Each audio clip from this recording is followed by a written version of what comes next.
Pada suatu malam di kota England, terdapat dua orang penyihir yang meletakkan bayi di depan rumah. Bayi tersebut bernama Harry Potter, tokoh utama pada cerita ini. Ketika Harry berumur 11 tahun, dia tinggal bersama paman dan bibinya yang sangat kejam. Harry juga tinggal bersama sepupunya yang tidak kalah kejam terhadapnya. Suatu hari, Harry mendapat surat misterius. Namun pamannya tidak mau memberikan surat itu kepadanya. Akhirnya hal mistis mulai terjadi di rumah paman Harry, serta mengharuskan mereka untuk pindah ke pulau terpencil. Tidak lama mereka mengungsi, mereka kedatangan tamu yang tidak diundang, yaitu seorang raksasa. Raksasa tersebut memberi surat secara langsung kepada Harry. Isi surat tersebut tentang penerimaan Harry di sekolah sihir yang bernama Hogwarts. Raksasa itu menceritakan latar belakang Harry. Ternyata kedua orang tuanya adalah seorang penyihir. Orang tuanya meninggal karena dibunuh oleh penyihir jahat bernama Voldemort, yang dulu sempat meneror dunia persihiran 11 tahun silam. Voldemort adalah penyihir jahat paling kuat di eranya. Tapi sayang, ia menemukan sebuah ramalan tentang kematian di masa depan yang mengarah ke Harry dan mencoba membunuhnya. Tapi ibu Harry mengorbankan nyawanya untuk melindungi Harry. Dan akhirnya Harry mendapat bekas luka petir di dahinya. Hari sekolah pun tiba, Harry berkenalan dengan teman baru yaitu Ron dan Hermione. Mereka akhirnya tiba di sekolah Hogwarts dan bertemu kepala sekolah bernama Profesor Dumbledore. Mereka dan siswa baru lainnya ikut penempatan kelas menggunakan topi seleksi yang akan dibagi menjadi 4 kelas. Yang pertama ada Gryffindor untuk anak pemberani. Kedua Hufflepuff untuk anak-anak baik dan sopan.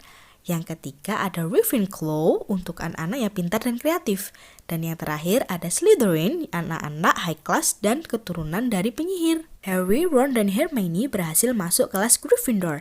Mereka mulai belajar sihir dan bertemu dengan dosen, salah satunya bernama Profesor Snape, yang sepertinya punya dendam pribadi terhadap Harry. Mereka juga belajar sapu terbang dan ternyata Harry memiliki bakat alami untuk naik sapu terbang. Harry mengajak Ron dan Hermione untuk keliling sekolah dan menemukan ruangan yang dijaga anjing berkepala 3. Mereka bertanya kepada raksasa tentang anjing berkepala 3. Raksasa itu tidak sengaja membicarakan tentang batu bertuah yang sedang dijaga oleh anjing berkepala 3. Harry dan teman-temannya dibuat semakin penasaran oleh cerita raksasa. Di lain hari terdapat olahraga bermain sapu terbang. Harry direkrut oleh tim Gryffindor untuk mewakili kelasnya. Harry pada akhirnya berhasil menangkap Golden Snape dan memenangkan pertandingan. Pada suatu hari, Harry mendapat kiriman yang ternyata berisi jubah tembus pandang milik ayahnya. Paket tersebut dikirim diam-diam oleh Profesor Dumbledore.